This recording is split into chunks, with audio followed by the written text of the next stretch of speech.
Hello and welcome back to the channel. I'm Thomas and I'm going to be giving you a tour of the Lexus UX 300e.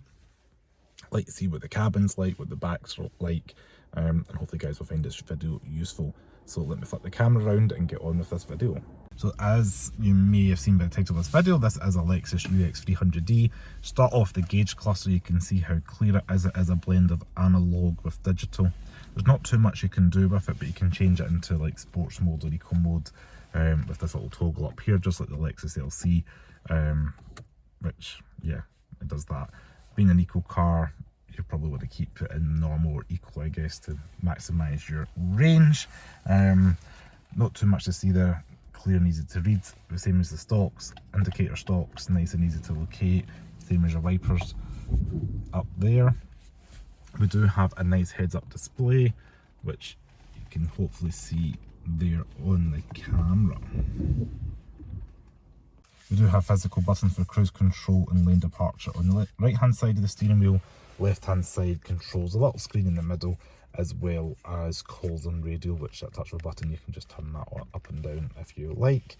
Speaking of the radio, we do have a volume knob over here. This does have the 13 speaker mark. The 13 speaker Mark Levinson sound system, which is really good and clear, and if you're looking at buying one, you can check it out by having that little Mark Levinson logo up there. This has got the Lexus Link Pro system, which is fast, responsive, and quite quickly you can just jump into things like so and see what you want. I've used this system in a couple of Lexus and Toyota cars. It's very fast responsive, and you can get Apple CarPlay onto it as well. I do believe Android Auto is wired. Down below we do have little air vents, centrally located, same as the hazards. And then down below that we do have LC inspired physical buttons for the climate control, and if you can touch that up, you can see it pops up on the screen as well. And if you did want to undual, you can do so like that, a touch of a button. Down below again we do have USB-C chargers, and then a charging pad for your mobile phone. 2 cup holders, which is nice to have. Reasonable size, probably got a can of juice or a takeaway juice in there, no problem. And we do have a shifter that is also looking like it came out of the Lexus LC. It's not the big shifter you see in the Lexus ES, it's this little kind of small nifty one. We do have a physical button again for hold, put your foot in the brake, and what that means is when you touch that, a set of lights is going to keep the car from rolling away. Physical button for your heating and cool seats. You can leave them in auto and it'll go white like so, or you can go through the free stage of the heating, which is quite a nice feature to have. On a wet cold day like today, I probably would have it on low just to keep yourself warm. Wouldn't be a Cars of Glasgow video without a glove box reveal. It's softly damp, not lined with fuzzy stuff. It does have a little shelf in there, but once you've got your kind of bits and bobs in there, there's not much room for anything else. At least the button's kind of semi-hidden there. Material dash quality, kind of this is rubberized, looks like wheel skin up top, and then this is kind of it's padded, but it's nothing exciting. Like the new LBX has kind of got the fabric trim going across here. Yeah, there's not too much going on. Door handles again, LC inspired. Driver side, do the same as the passenger. Build quality's top notch, just it's a bit more a kind of rubberized, soft touch material. We do have auto mirrors, and you'll notice you can fold them in as well, like so. Leave it in the middle for auto, and if you're looking at again one of these, if it's not saying auto, your car does not have automatic folding mirrors. Electrical adjustment, door lock, window locks, and electric windows. You'll notice this has a little ridge on it. That's so when you're driving maybe at night you can run your finger over it and you know which one is the front driver's window. They are all electric, and if I show you like this, get it going, there we go. You see it kind of slows down as it goes up towards the window. It's a nice neat Lexus touch. This car does have the black leather interior. From what I can see in the press information, it's like Kanome kind of design. I'm butchering that Japanese, but it's 10 stitches per inch was the main takeaway from it, with this kind of cross stitching up at the top of the seats. And you can get it in cream, ash or hazel interior if black's not for you.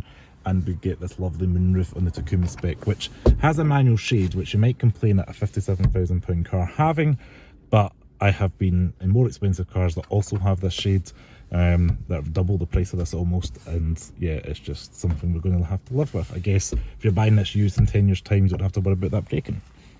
As you can see, you've got a little bit of room in the back, and I'll show you that in a second. Before we jump in the back, let me show you this little centre armrest here. It is dual hinged, it's got a USB-A charger with a little power outlet there. It is lined with fuzzy stuff on the bottom, but things will scratch and make a noise around the side.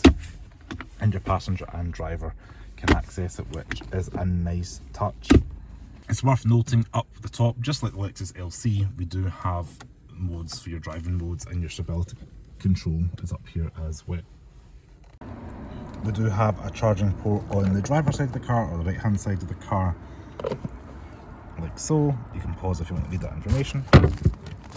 And on the passenger side of the car, we also have the chargeable charger, which pull out, and you can see the kind of difference in that. So depending on what charger you have, Lexus has got you covered for both options.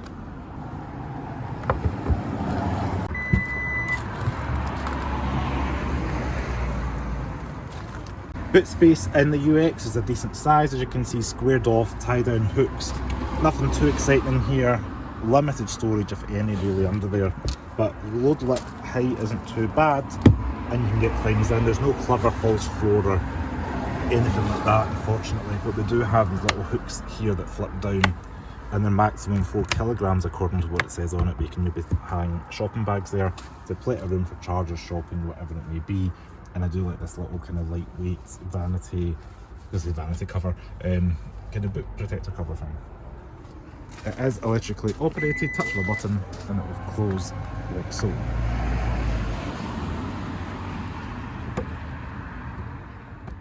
So we'll jump into the back of the UX. As you can see, first off the door, there's no door card in terms of like storage there, but it opens relatively wide enough. It's not the largest aperture, but we do have a door handle inspired by the LC, and we do have a window switch at least, and this is softly padded, but the rest of it is a little bit cheaper feeling.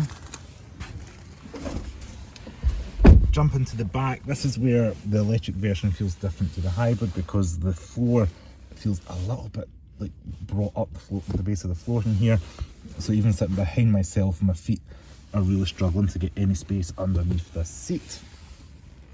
And you'll notice this just seems to be a Toyota thing, Lexus thing, that the map pocket is on one side and you don't get it on the other side. I said I would love to know the reason for that, but maybe not to poke the driver in the back, potentially, I'm not sure. We do have air vents in the back, which is nice. You don't always see in a small compact car. Heated seats in the rear as well, as you can see, like so. And we do have these USB ports, there we go, to charge your devices. So heated seats in the back, USB chargers. Anybody in the back of the car will be comfortable enough, and I would probably say have 2 at a push here, because you do have a little armrest, cup holders again, and we do have child seat anchor points, which are hard to do with one finger, but there we go, like so. You can go ahead and do that if you want them to put your child seat in. It's worth noting that we do have this big hump in here, and that's because this shares its platform with the UX and other Toyota products that have got a petrol engine and need a drive shaft. So unfortunately, we do have kind of the middle seats pretty much redundant. You could straddle it, I guess, but this car is going to be a tight squeeze for 3 adults abreast. So out with knee room, I'm 5'11". I've got like an inch or so of headroom back here. Shoulder room's quite tight. And because of the way the roof goes down, visibility is not fantastic. Tinted windows are not helping either. Either is the dark headliner. So this is one of the few vehicles I'd probably say it would benefit from like a full panoramic roof, or no tinted windows, or just a lighter headliner, because it does feel a little bit claustrophobic with all the black interior. And I think that's worth considering if you're carrying people in the back regularly. Maybe get a lighter interior just to kind of help brighten things up. So I just want to say a big thank you to Lexus Glasgow for loaning me their Lexus UX 300D. Feel free to go check them out. It's a lovely rainy day here in Glasgow. So all in all, hopefully you guys enjoyed this video on the Lexus UX 300E. You found it informative or useful if you want to buy one. If you like this video, please give me a thumbs up, subscribe to the channel below, and I'll see you next video. Ciao.